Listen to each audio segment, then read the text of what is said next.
Hello dear students, welcome to फॉर्मूलेटर।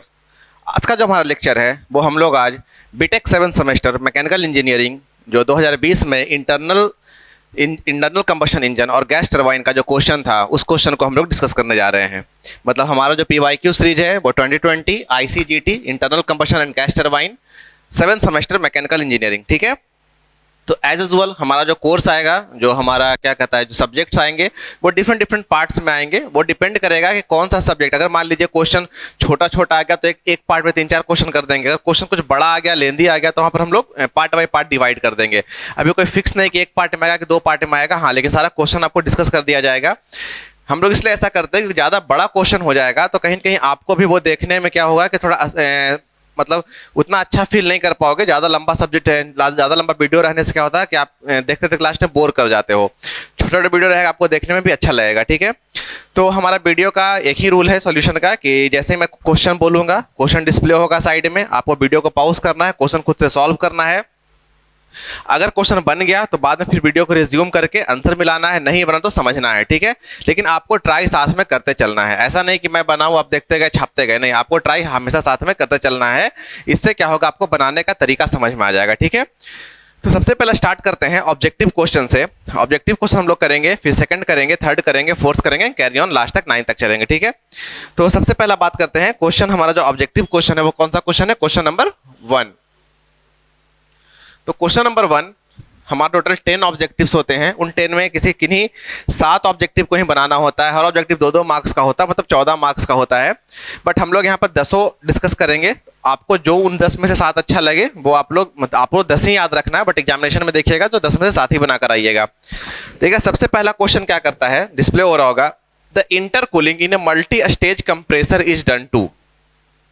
Compressor में हम लोग इंटरकूलिंग करते हैं। हमें पता है, जब हम लोगों ने कंप्रेसर पढ़ाई किया था आपका गैस टरबाइन वाले पोर्शन में, तो वहां हम लोग देखे थे कि कंप्रेसर के इफिशियंसी को बढ़ाने या घटाने का मतलब इफिशियंसी को चेंज करने के लिए हम लोग डिफरेंट टाइप्स डिफरेंट उसमें मॉडिफिकेशन किए थे। फॉर एग्जांपल रीहीटिंग किए थे, इंटरकूलिंग किए थे। तो इसमें पूछ रहा है कि हम लोग अगर कंप्रेसर में मल्टी स्टेज इंटरकूलिंग करते हैं। इंटरकूलिंग मतलब कि कंप्रेसर 1 फिर ठंडा किए, फिर किए, फिर ठंडा किए, फिर थोड़ा कंप्रेस किए, फिर ठंडा किए, तो बीच बीच हम लोग उसको क्या कहते हैं, ठंडा करते चलते हैं। उसे क्या कहते हैं, multi stage intercooling. Multi stage intercooling वो क्यों करते हैं, हमें वो जानना। उसका आंसर देखिएगा। ऑब्जेक्टिव नंबर 1 क्या बोल रहा है? Option number 1, cool the air during compression, cool the air at delivery. देखिए, कंप्रेशन करेंगे हम लोग, मान लीजिए कंप्रेशन किए from atmospheric pressure to 5 ATM। तो उन दरमियान जो हमारा जो प्रेशर लगा वहां तक जाने में, तो उन प्रेशर को बढ़ने से, कंप्रेसर में कंप्रेसिंग में क्या होता है, प्रेशर बढ़ता है, वॉल्यूम घटता है, तो उसके रिस्पेक्ट में टेम्परेचर चेंज होगा तो होगा ही, उसमें तो कोई डाउट होगा ही नहीं। तो ऑप्शन 1 और 2 तो कैंसिल हो गया, क्योंकि एयर को ठंडा हम लोग कर नहीं रहे हैं यहाँ पर। इनेबल कंप्रेशन 2 स्टेजेस, ऐसा तो कुछ लिखा नहीं, 2 ही स्टेज। मल्टी स्टेज मतलब 2, 3, 4, 5 जितना भी हो सकता है। तो लास्ट ऑप्शन क्या है, minimize the work of compression. ये कुछ अच्छा लग रहा है, बट इसको देखते हैं कैसे होता है। तो हम लोग जब थर्मोडायनेमिक्स पढ़े थे डियर फ्रेंड्स, तो याद करिएगा हम लोगों ने बोला था कि जो हमारा PV डायग्राम होता है उसका एरिया हमें क्या दिखाता है, वर्क, और हमारा जो TS डायग्राम होता है उसका एरिया हमें क्या बताता है, हीट, ठीक है। ये हम लोगों ने पढ़ा था। तो ऑप्शन नंबर डी में क्या बोल रहा है, वर्क। तो हम लोग PV डायग्राम की बात करेंगे। तो PV डायग्राम बनाते हैं सबसे पहले हम लोग। तो हमारा ये क्या हो गया, प्रेशर वॉल्यूम डायग्राम। ये हमारा हो गया प्रेशर और ये हो गया हमारा वॉल्यूम। मान लीजिए हमारा एट इनिशियल फेज में कुछ V1 रहा होगा और इसे हमें कंप्रेस करके 0 पर लाना है, या फिर इमीडिएट कोई भी V2 पे लाना है मान लीजिए, ठीक है। तो हम क्या किए, इसे कंप्रेस किए। और कंप्रेशन कैसा होता है, एडियाबैटिक, हम लोग हर जगह पढ़े हैं। तो एडियाबैटिक कंप्रेशन का मतलब क्या हो गया कि, हाँ, एडियाबैटिक कंप्रेशन का मतलब हो गया कि हमारा डायग्राम कुछ ऐसा बनेगा। मान लीजिए इनिशियल प्रेशर एट V1 पर कुछ प्रेशर मेरा P1 रहा होगा और V2 पर कुछ प्रेशर P2 रहा होगा, ठीक है। ये हमारा प्रेशर P2 हो गया और ये हमारा प्रेशर P1 हो गया। ये V1 हो गया और ये V2 हो गया। हमें V1 से V2 लाना है, तो उसके रिस्पेक्ट में प्रेशर P1 से P2 बढ़ेगा। तो हम लोगों ने क्या किया, एडियाबैटिक करा। अगर मान लेते हैं सबसे पहला कि हमें बीच में हम लोग इंटरकूलिंग नहीं यूज करते हैं, बीच में हम लोग इंटरकूलिंग नहीं यूज करते हैं, तो हमारा क्या होता है, एडियाबैटिक प्रोसेस कुछ ऐसा फॉलो करता। P1 से P2, ठीक है। हो सकता है इस वॉल्यूम को अचीव करने में और भी ऊपर प्रेशर चढ़ जाता, ठीक है। लेकिन अब मान लीजिए कि हम लोगों ने क्या किया, इंटरकूलिंग को फेवर किया, इंटरकूलिंग को हम लोगों ने फेवर करा। तो जब इंटरकूलिंग को हम लोगों ने फेवर किया डियर स्टूडेंट्स, तो क्या हुआ, कुछ दूर तक गया, ठीक है। उसके बाद हम लोग क्या किए कि इसमें क्या किया, इंटरकूलिंग मतलब इसको हम ठंडा कर दिए। ठंडा कैसे करेंगे, कांस्टेंट प्रेशर पे। ठंडा कैसे करेंगे, कांस्टेंट प्रेशर पे। तो ये 1 to 2 हुआ, लीजिए 1 से 1 डैश बोल देते हैं, ये 1, ये 1 डैश। उसके उसको हम कुछ देर ठंडा किए कांस्टेंट प्रेशर पर, ठीक है। उसके बाद फिर से इसको हम ऊपर की ओर फिर से कंप्रेस कर दिए, और ये हमारा क्या हो गया, 1 डबल डैश, और ये हो गया 2, ठीक है। तो देखिएगा ये हमारा क्या हुआ, इंटरकूलिंग। ये हमारा क्या हुआ इतना दूर, इंटरकूलिंग। तो इस इंटरकूलिंग से क्या हो रहा है, अगर मान लीजिए हमारा इंटरकूलिंग नहीं होता तो कैसे होता, इसी प्रोसेस कंटिन्यू करके यहां तक जाता। हम लोग जाते हैं area under the PV diagram is called work done. तो अगर इस एरिया जो ब्लू डॉट से बाद में मिलाए हैं उस एरिया को इससे कंपेयर करेंगे तो इतना जो एरिया है वो हमारा बच गया ना, इतना एरिया बच गया। तो इसे बोलेंगे क्या, this area reduces due to intercooling. तो इंटरकूलिंग के कारण इतना एरिया हमारा बच गया। तो एरिया बचा मतलब वर्क डन भी बच गया। तो क्या हो जाएगा ऑप्शन नंबर हमारा इसमें डी, कि इंटरकूलिंग से क्या होता है, हमारा work done by the compressor बचता है, कम काम लगता है, हमें कम एनर्जी देना पड़ता है। समझ में आ गया क्या कहना चाह रहा है। चलिए ठीक है, पहला हो गया हमारा, पहला का ए, क्वेश्चन नंबर 1 का ए हमारा कंप्लीट हो गया। इसका आंसर क्या हो जाएगा, ऑप्शन नंबर 4। अब आते हैं बी पर। बी क्या कहता है, पढ़ते हैं, क्वेश्चन डिस्प्ले हो रहा होगा, देखिएगा। बी बोलता है the SI engine the compression ratio ranges from. SI engine में कंप्रेशन रेशियो कितना से कितना रेंज करता है। तो पहले आप समझिए कंप्रेशन रेशियो क्या होता है। कंप्रेशन रेशियो मतलब हमारा वॉल्यूम V1 से V2 गया, मतलब compression equal to V1 upon V2, कितना हम लोगों ने कंप्रेस करा। तो compression ratio in SI engine, SI engine मतलब स्पार्क इग्निशन इंजन, मतलब पेट्रोल इंजन, ठीक है। तो पेट्रोल इंजन में हमारा कंप्रेशन रेशियो वैरी कैसे करता है, तो हमारा जो कंप्रेशन रेशियो वैरी करता है वो हमारा अप टू 7, मतलब पेट्रोल इंजन में हमारा कंप्रेशन रेशियो अप टू 7 होता है, और हमारा डीजल इंजन में 8 से 16। तो ऑप्शन नंबर 1 देखेंगे क्या लिखा है, 2 to 7। तो क्या हो जाएगा हमारा इसमें ऑप्शन नंबर फर्स्ट, बी का क्या हो जाएगा फर्स्ट। कुछ बातें और कर लेते हैं जो डिटेल, जैसे मैंने इसे बनाया, इसमें कुछ कुछ लिखाया, कुछ कुछ बोला, वो डिटेल जो हमारा है वो पीडीएफ में मैं कर दूंगा। जो मैं बोर्ड पर पढ़ा रहा हूँ उसका पीडीएफ आपको मिलेगा, और वो पीडीएफ कहाँ मिलेगा वो हम लोग क्लास के लास्ट में बताएंगे, तो लास्ट तक टिके रहिएगा, ठीक है। अब बात करते हैं क्वेश्चन नंबर 3 सी। सी में क्या बोलता है, the expansion stroke. Question number C, C बोलता है कि the expansion stroke, the expansion stroke pressure for a real engine cycle fall below the fuel air cycle because of which of the following reason। वो देखिए समझिएगा, बनाते हैं इसको हम लोग। मान लीजिए हमारा ये पीवी डायग्राम है एक ऑटो साइकिल का। ऑटो साइकिल क्या होता है, 1 to 2 adiabatic compression, 2 to 3 isochoric heat addition, 3 to 4 क्या होता है, एडियाबैटिक एक्सपांसन, और 4 to 1 आइसोकोरिक हीट रिजेक्शन। ये होता है हमारा आइडियल ऑटो साइकिल। बोलता है द एक्सपेंशन स्ट्रोक, इसे क्या बोलते हैं हम लोग, ये है हमारा कॉम्प्रेशन स्ट्रोक, ये है हमारा एक्सपेंशन स्ट्रोक। बोलता है the expansion stroke pressure for a real cycle engine fall below the fuel air cycle, ठीक है। ये हमारा क्या है, एक आइडियल साइकिल। बट रियल में क्या बोल रहा है कि जो एक्सपेंशन स्ट्रोक का प्रेशर है वो आपका फ्यूल एयर का जो एटमॉस्फेरिक प्रेशर है ना उससे भी गिर गया। तो मान लीजिए हमारा एटमॉस्फेरिक प्रेशर, इनलेट किस पर होता है, गैस किससे इन करते हैं हम लोग, इनलेट कैसे होता है हमारा, जब भी हम लोग गाड़ी चलाते हैं तो जो हमारा इनलेट मैनीहोल्ड होता है उससे क्या होता है, मैनीफोल्ड होता है, उससे क्या होता है हमारा एयर इंजन की ओर शक होता है, सॉरी एयर और प्रेशर इंजन में जाता है वो एटमॉस्फेरिक प्रेशर पर जाता है। तो बोलता है हमारा एटमॉस्फेरिक प्रेशर से भी नीचे चला गया, मतलब हमारा जो ये P4 है, हमारा ये PV डायग्राम है ना, तो जो बोलता है एक्सपेंशन में जो हम लोग आइडियल में P4 बनाते हैं वो P1 से ज़्यादा बनाते हैं, बट रियल में जो हमारा P4 होता है वो आपका P1 से भी नीचे चला जाता है। ये हो जाता है P4 रियल, रियल में P4 नीचे चला जाता है। ऐसा क्यों होता है? तो देखिएगा इसका आंसर क्या है। ऑप्शन नंबर 1 देखते हैं, heat transfer from the burned gas to the walls. देखिए हमारा ये क्या है, एक एसआई इंजन है या फिर सीआई इंजन है, जो भी है, इसमें हम लोगों ने क्या किया, अंदर कंबसन हुआ। कंबसन हुआ तो ये जो हीट है वो वॉल से बाहर कन्वेक्शन और कंडक्शन, यहां से इसका जो मटेरियल वहां तक कंडक्शन से आएगा, बाकी कन्वेक्शन से बाहर जाएगा। ठीक है, तो कन्वेक्शन के थ्रू हीट ट्रांसफर हो रहा है ना इस वॉल से, तो हीट ट्रांसफर हो रहा है तो टेम्परेचर कम रहा है। टेम्परेचर कम रहा है तो हमारा चार्ल्स लॉ क्या कहता है, pressure is directly proportional to temperature at a constant volume. तो वॉल्यूम तो कांस्टेंट है, तो प्रेशर अगर टेम्परेचर घट रहा है, क्यों घट रहा है, क्योंकि हीट है वो वॉल से बाहर की ओर जा रहा है। जब टेम्परेचर घट रहा है तो प्रेशर भी तो घट रहा होगा, तो प्रेशर घट रहा है तो प्रेशर नीचे की ओर चला गया। चलो ठीक है, ऑप्शन नंबर 1 तो सही बोल रहा है भाई।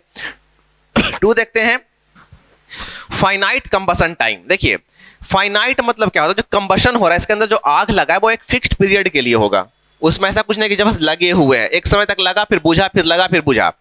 तो लगा तो कुछ हीट जनरेट हुआ, हीट जनरेट हुआ तो कुछ टेम्परेचर आया, अब टेम्परेचर आया तो टेम्परेचर बाहर भी तो चला गया ड्यू टू हीट ट्रांसफर, तो इसके कारण भी तो हमारा प्रेशर घट गया। अगर ये इनफिनाइट मतलब कंटिन्यूअसली लगा हुआ रहता तो एक कांस्टेंट टेम्परेचर मेंटेन रहता, तो उसके कारण हमारा प्रेशर जो प्रेशर डिक्रीज वो भी एक कांस्टेंट हो जाता। तो ऑप्शन नंबर 2 भी सही है, रीजन हो सकता है। 3 बोलता है एग्जॉस्ट ब्लो डाउन लॉस। देखिए जब हमने बोला कि यहां तक हमारा क्या हुआ, पावर स्ट्रोक, एक्सपेंशन, एक्सपेंशन के पास क्या हो रहा है यहां से एग्जॉस्ट, तो एग्जॉस्ट के दौरान blow down loss, blow down loss मतलब क्या होता है, जब आप आईसी इंजन पढ़े होगे तो उसमें देखे होगे 2 स्ट्रोक वाले में कि इससे यहां से हल्का सा गैप से क्या था, बाहर निकल जाता था नीचे, जो हमारा संक होता है जहां पर हम लोग मोबिल रखते हैं उसमें निकल जाता है, तो उसके कारण भी हमारा हीट लॉस है, हीट लॉस है, टेम्परेचर लॉस है, टेम्परेचर लॉस है, प्रेशर लॉस है। तो हमारा 4 चारों का चारों ऑप्शन में सही हो जाएगा, ऑल ऑफ द एबव हो जाएगा। सी का क्या हो जाएगा हमारा answer, 4 all of the above. अब आते हैं क्वेश्चन नंबर डी की ओर। डी क्या बोलता है समझते हैं। डी बोलता है knock in a SI engine can be reduced by, किसी भी एसआई इंजन में नॉकिंग को हम कैसे रिड्यूस करेंगे। ठीक है, देखिए समझिएगा कुछ चीजें। जो हमारा एसआई इंजन होता है, एसआई इंजन होता है, इसमें नॉकिंग क्यों होता है, सबसे बड़ा बात यही है। इसमें नॉकिंग इसलिए होता है, नॉकिंग का मतलब क्या होता है, नॉकिंग का मतलब होता है अनवांटेड मेटल लाइक साउंड। जैसे आप गाड़ी चलाते हो तो गाड़ी कट कट कट कट करता है, तो वो क्या हमारा अनवांटेड साउंड है, तो वो क्या है नॉकिंग। अब समझते हैं नॉकिंग होता क्या है। मान लीजिए हमारा ये क्या है, एक फ्लेम है, फ्लेम है जिसमें क्या हो रहा है, फ्लेम हेड कुछ ऐसे से बढ़ते जा रहा है। ठीक है, ये हमारा इनलेट है, यहां से हमारा फ्यूल इन किया और ये हमारा लास्ट पॉइंट है। ठीक है, लास्ट पॉइंट है। अब जैसे ही हमारा फ्यूल यहां पर जो फ्लेम है, स्पार्क प्लगिंग से फ्लेम आया, तो वो फ्लेम से क्या हुआ, इसका जो आपस में जो यहां पर फ्यूल मॉलिक्यूल था वो बर्न कर गया, बर्न किया। ये बर्न किया तो टेम्परेचर कुछ बढ़ा होगा, उससे इसका सराउंडिंग वाला बर्न किया। ठीक है, वैसे ही होते होते क्या हुआ कि एक फ्लेम का प्रोपगेशन हुआ, फ्लेम आगे की ओर बढ़ते जा रहा, बढ़ते जा रहा है।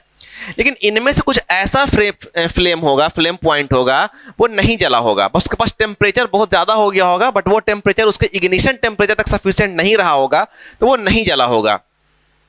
जला नहीं, बट टेम्परेचर तो आगे की ओर बढ़ा दिया, वो भी टेम्परेचर को बढ़ा दिया। लास्ट वाला फ्यूल है, उसको ऐसे ही बढ़ते बढ़ते इतना टेम्परेचर मिल गया, इतना टेम्परेचर मिल गया कि जिससे ये क्या किया, जलने लगा, इसका इग्निशन पॉइंट आ गया। अब हमारा जो फ्लेम फ्रंट था वो ऐसे बढ़ रहा था, अब दूसरा फ्लेम फ्रंट ऐसे बढ़ने लगा, बढ़ते बढ़ते जहां पर दोनों आपस में टकराया ना, वहां क्या हुआ, नॉकिंग हुआ। ठीक है, तो क्या है हमारा एसआई इंजन का यही कंसेप्ट है। सीआई में कुछ और कंसेप्ट है, हम लोग सीआई में डिस्कस करेंगे, बट एसआई में यही कंसेप्ट है, ड्यू टू फ्लेम फ्रंट का टकराना। ठीक है, तो ऑप्शन नंबर 1 क्या बोलता है, सुपर चार्जिंग। देखिए नॉकिंग को रिड्यूस करना, सुपर चार्जिंग। सुपर चार्जिंग क्या होता है कि जो हमारा चार्ज है, चार्ज क्या है हमारा, air fuel mixture, air fuel mixture को सुपर चार्ज कर दो, मतलब उसका प्रेशर बहुत ज्यादा हाई कर दो और उस प्रेशर पर इन करो।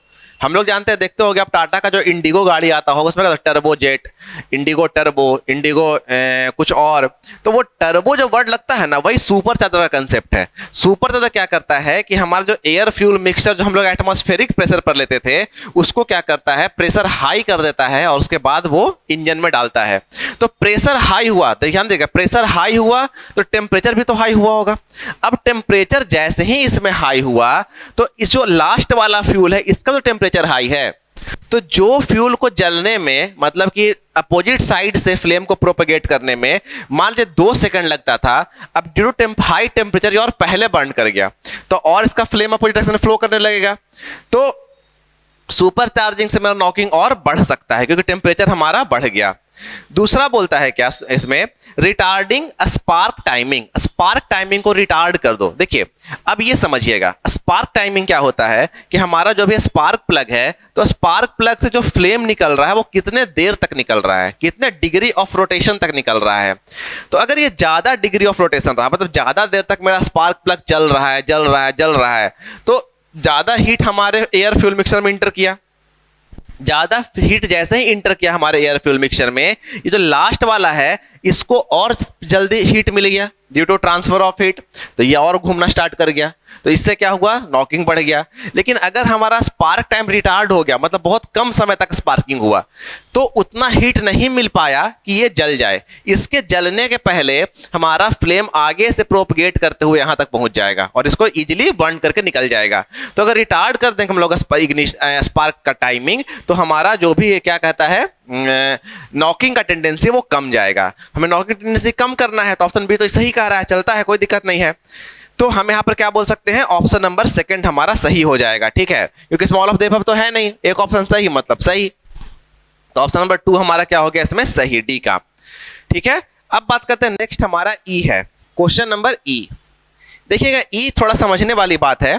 ई में बोलता है कि the temperature below which separation of wax in a diesel become visible. हम लोग जानते हैं कि जो क्रूड ऑयल होता है, अभी तो क्रूड ऑयल का बहुत नौटंकी चल रहा होगा ना, रसिया वाला, रसिया यूक्रेन जो लड़ाई चल रहा है, तो हम लोग जो जमीन से निकालते कहते हैं क्रूड ऑयल।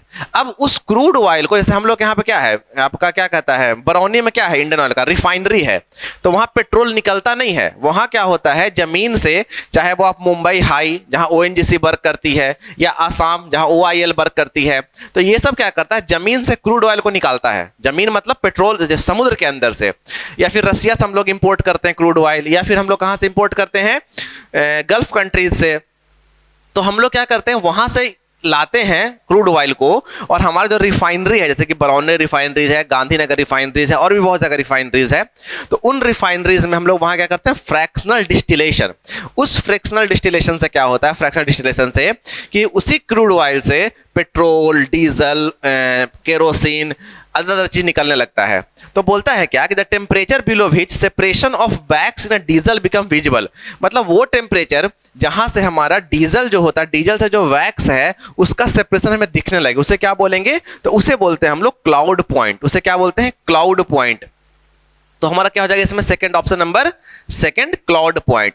अब इसमें 2-3 ऐसा पॉइंट जो हमें समझने का चीज है। तो एक तो बोलता है पोर पॉइंट क्या होता है, पोर पॉइंट समझिएगा। पोर पॉइंट कहता है कि temperature at which liquid ceases to flow.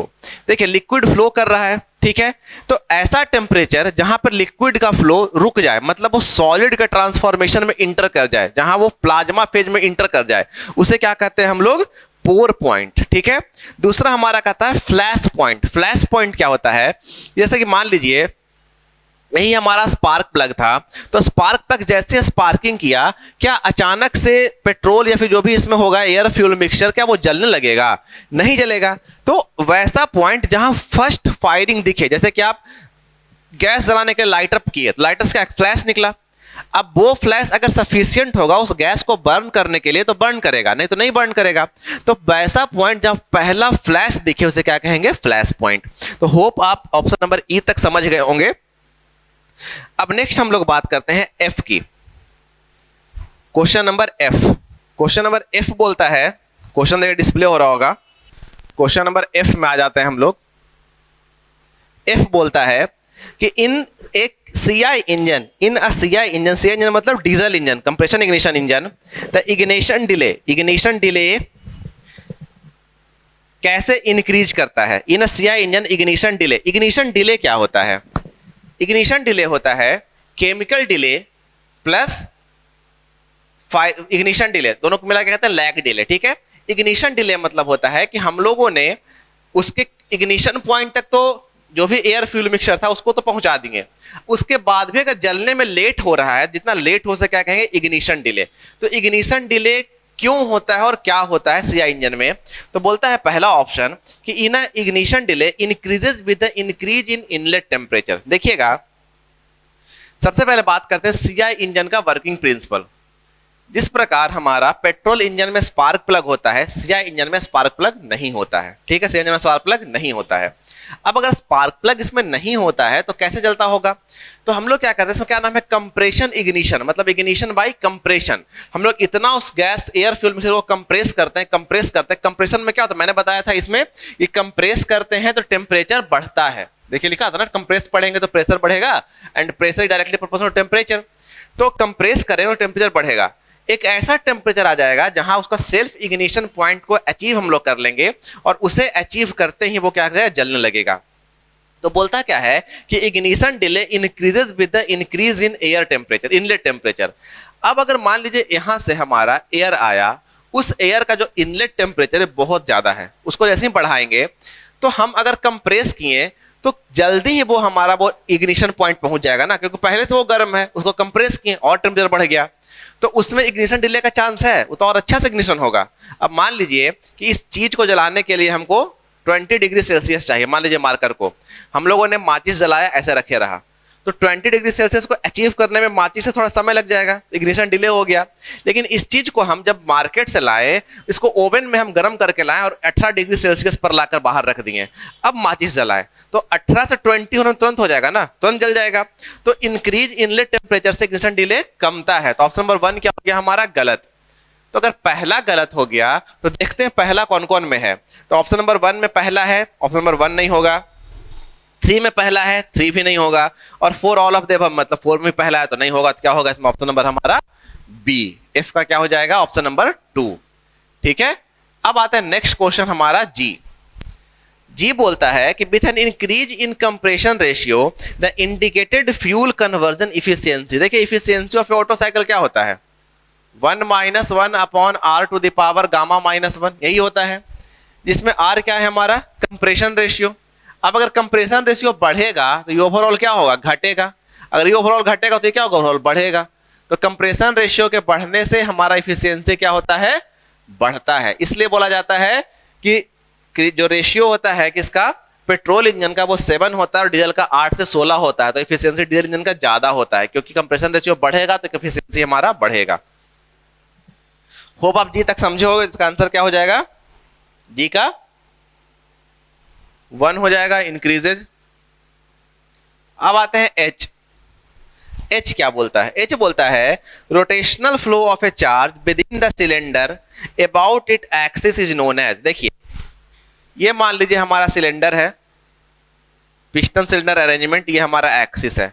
अब जैसे इनलेट से हमारा जो भी फ्यूल इन किया वो क्या करेगा? ऐसे ऐसे मूव करते हुए जाएगा और आउटलेट से निकलेगा। तो इस मूवमेंट को क्या कहते हैं? तो इस मूवमेंट का नाम है हमारा स्विर्ल, SWIRL। और ये हमारा कौन सा ऑप्शन में है? ऑप्शन नंबर हो गया 2। अब बात करते हैं बाकी में है स्क्वेस क्या होता है। तो स्क्वेस कहता है कि सडन टर्बुलेंस। स्क्वेस मतलब सडन टर्बुलेंस, अचानक से अगर इसमें टर्बुलेंस आ जाता उसे क्या बोलते हैं? स्क्वेस।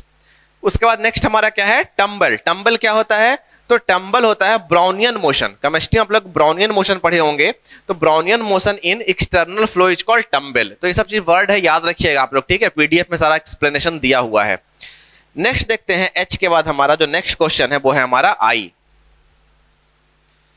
आई बोलता है क्या कि in comparison to spark ignition engine, compression ignition engine है। स्पार्क इग्निशन और कंप्रेशन इग्निशन में सिंपल सा डिफरेंस की बात करता है। तो ऑप्शन नंबर 1 क्या कहता है? Higher part load mechanical efficiency and lower fuel conversion efficiency. देखिएगा, समझिएगा, 2 तरह का इंजन होता है। एक है हमारा एसआई इंजन और एक है हमारा सीआई इंजन। एसआई इंजन मतलब कार, बाइक जो कि पेट्रोल से चलता हो। तो ऐसा इंजन किसके लिए बिल्ट है? Lower load and higher speed. मतलब कि अगर हम कार को कम लोग को बैठा करके हाई स्पीड पर चलाएंगे, चाहे बाइक को कम लोग को बैठा करके हाई स्पीड पर चलाएंगे, तो हमारा इफिशियंसी बहुत हाई होगा। ठीक है, मतलब बाइक पर कभी ट्रिपलिंग मत चलेगा, ट्रिपलिंग चलिएगा तो आपका इफिशियंसी क्या हो जाएगा? कम जाएगा, मतलब कम एवरेज देगी आपकी गाड़ी पेट्रोल में। ठीक है, और सीआई इंजन जो है हमारा कंप्रेशन इग्निशन, वो बोलता है it is made of higher load.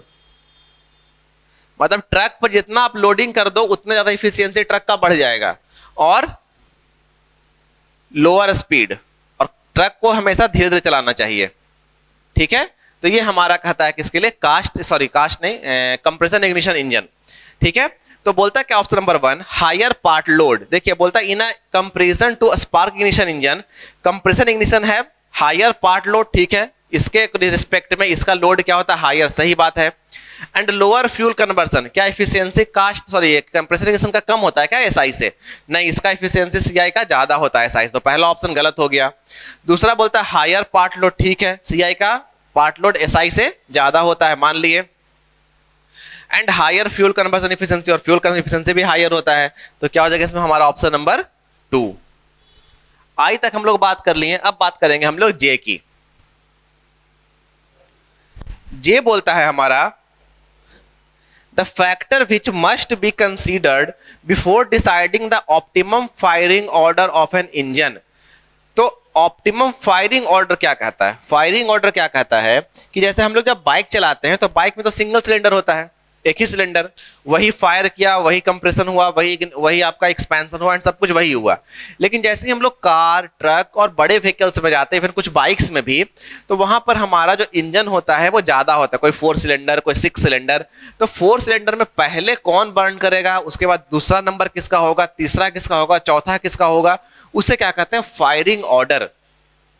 तो फायरिंग ऑर्डर अगर हम लोग हम लोग 4 सिलेंडर इंजन की बात करेंगे, तो फायरिंग ऑर्डर क्या होता है? 1 3 4 2। मतलब पहला सिलेंडर बर्न करेगा, फिर तीसरा फायर करेगा, फिर चौथा फायर करेगा, तब दूसरा फायर करेगा। और अगर 6 सिलेंडर की बात करेंगे, सब लिखिएगा, इस ऑब्जेक्टिव क्वेश्चन बहुत पूछता है। 6 सिलेंडर की बात करेंगे तो इसका होता है 1 5 3 6 2 4। मतलब पहले फर्स्ट सिलेंडर, फिर से 5th सिलेंडर, फिर 3rd सिलेंडर, फिर 6th सिलेंडर, फिर 2nd सिलेंडर, फिर 4th सिलेंडर। तो बोलता है कि ऐसा क्यों करते हैं हम लोग, लगातार सीक्वेंसली क्यों नहीं कर सकते? 1 2 3 4 1 2 3 4 5 6। तो ऐसा इसलिए नहीं होता है क्योंकि आप लोग थ्योरी ऑफ मशीन जब पढ़े होंगे तो वहां एक टॉपिक आएगा बैलेंसिंग। वहां बैलेंसिंग में प्रॉब्लम होता है, पहला का दूसरा चल जाएगा ना, तो जो उसका जो अनबैलेंस्ड फोर्स है, वो अनबैलेंस्ड फोर्स में हमारा गाड़ी का व्हीकल जो बैलेंस रह ही नहीं पाएगा। ऑप्शन नंबर 1 क्या कहता है कि फायर ऑर्डर क्यों मेंटेन करते हैं? इंजन वाइब्रेशन को रोकने के लिए। हाँ चलेगा, रोक सकते हैं, अनबैलेंस हो तो वाइब्रेशन भी हो जाएगा। दूसरा क्या कहता है? Engine vibration, engine cooling. हाँ ठीक है, अनबैलेंस हो तो हीट भी ज्यादा करेगा, कूल भी करने के लिए कर सकते हैं। Engine vibration and development of back pressure, ये भी सही है। फोर्थ क्या कहता है? Engine vibration, engine cooling and development of back pressure. हाँ तीनों का तीनों सही था, तो ऑप्शन नंबर क्या हो जाएगा इसमें? जे का हमारा 4। तो हम लोगों ने हाँ सारा ऑब्जेक्टिव की बात कर ली, होप आपको समझ में आया होगा। अगर कहीं कोई डाउट हो कि हाँ सर इस क्वेश्चन में आप ये ऐसे बोल रहे हो बट मैंने तो ऐसे पढ़ा और ये सही है, तो कोई दिक्कत नहीं है, आप बेहिचक कमेंट करिएगा। आपका कमेंट को हम लोग देखेंगे, सही रहेगा तो हाँ बोल दिया जाएगा कि हाँ आपका सही है, मेरा गलत है। नहीं तो अगर आप गलत रहोगे तो आपको वहां पर बता दिया जाएगा कि बाबू ऐसे नहीं ऐसे होगा। ठीक है, तो इसका स्क्रीनशॉट ले लीजिएगा। पीडीएफ हमारे यूट्यूब फेसबुक पेज है फॉर्मूलेटर का, उस पर अपलोडेड रहेगा, या फिर हमारा टेलीग्राम चैनल पर होगा। टेलीग्राम चैनल का लिंक इसके डिस्क्रिप्शन में दिया होगा, आप वहां जाकर हमारे ग्रुप को ज्वाइन कर लीजिए और वहां से आप पीडीएफ डाउनलोड कर सकते हैं। ठीक है, बिना पीडीएफ रहेगा तो उसमें बहुत ज्यादा एक्सप्लेनेशन दिया हुआ, सब एक्सप्लेनेशन उसमें दिया हुआ अच्छे से, तो एक्सप्लेनेशन को आप देख लीजिएगा। ठीक है, तो होप आप समझे होगे। नेक्स्ट वीडियो में हम लोग question number 2nd, 3rd, 4th जो भी हो सकता है देखेंगे। आज के लिए इतना ही काफी है, तब तक के लिए keep studying. Thank you, good bye.